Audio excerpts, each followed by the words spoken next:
शेर आया शेर आया शेर आया, ये कहानी आपने सुनी ही होगी, या अपने बचपन में, अपने स्कूल में, या फिर आपके मॉम डैड ने आपको सुनाई होगी। मैंने तो ये कहानी सुनी है।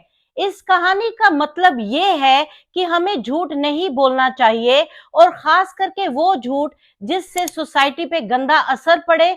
क्योंकि अगर हमें झूठ बोलने की आदत पड़ जाती है, तो अगर हम सच भी बोले तो हम पर फिर कोई यकीन नहीं करता। और मैं यकीन के साथ कह सकती हूँ कि पूनम पांडे ने ये कहानी कभी नहीं सुनी, ना ही बचपन में, ना ही अभी मुझे लगता है जवानी में।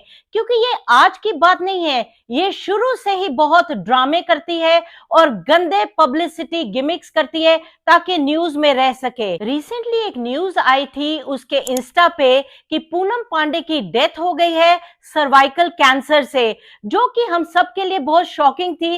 क्योंकि कोई भी इतनी जवानी में मर जाए, उसकी न्यूज आना, हम ऑब्वियसली बड़े डिसहार्टेंड हो जाते हैं। लेकिन बाद में अगले दिन ही पता चला कि ये एक गिमिक था और वो जिंदा है। और उसका कहना ये था कि उसने सर्वाइकल कैंसर की अवेयरनेस के लिए ये सब किया, ताकि सारी विमेन और जो इस चीज से जूझती हैं वो इससे अवेयर हो जाए। I'm alive. I didn't die because of cervical cancer. Unfortunately, I cannot say that about those hundreds and thousands of women who have lost their lives because of cervical cancer. असलियत में बात यह है कि पूनम पांडे कोई बहुत अच्छी आर्टिस्ट नहीं है, और मोस्ट ऑफ द लोग उसको जानते भी नहीं है। मैं भी उसको इतना अच्छी तरह नहीं जानती थी, लेकिन मैंने जब रिसर्च करी तो देखा कि वो शुरू से ही ऐसा ही करती आई है। 2011 की बात है, जब इंडिया वर्ल्ड कप फाइनल्स में पहुंच गई थी, तो इस लड़की को सूझा कि मैं कुछ ऐसा करूं ताकि लोग मुझे जानने लग जाएं और मैं फेमस हो जाऊं। तो उसने पता है क्या किया, उसने ये कहा कि अगर इंडिया वर्ल्ड कप फाइनल जीत जाती है तो वो स्टेडियम में आके स्ट्रिप करेगी न्यूड होने के लिए। अगर हमारी टीम इंडिया वर्ल्ड कप जीतती है तो I will go nude in front of the cricket. और कमाल की बात है कि इंडिया वर्ल्ड कप जीत गई, और जब उससे कहा गया अब उसका क्या कहना है, तो वो खुलेआम अपनी बात से मुकर गई, ये कह के कि जब उसने ये स्टेटमेंट दी, उसकी मदर ने उसकी चप्पल से पिटाई की। कमाल की बात है ना। कुछ टाइम तक ये काफी सुर्खियों में रही, फिर धीरे धीरे इसका जो ये शॉर्ट टर्म फेम था वो फेड आउट होता चला गया।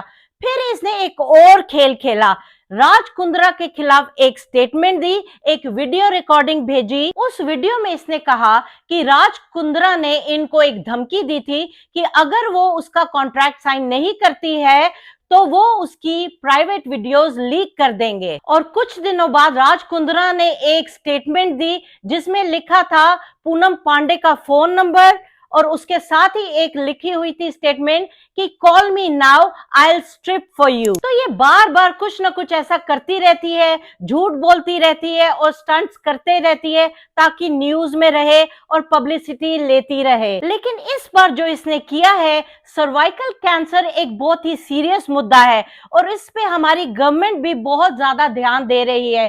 तो इसका ऐसा करना और अपनी डेथ का गिमिक खेलना बिल्कुल काबिले माफी नहीं है। जब ये न्यूज आई थी तो हम सबको कितना बुरा लगा था, तो वो हमारी फीलिंग्स के साथ खेलने के बराबर हो जाता है।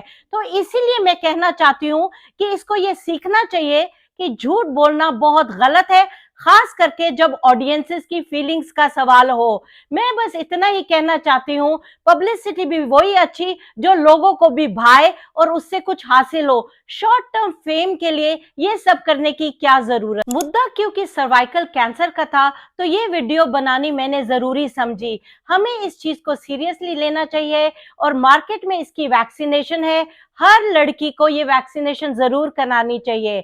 आप बने रहिए हमारे साथ हमारी नेक्स्ट वीडियो के लिए। All the best and see you soon.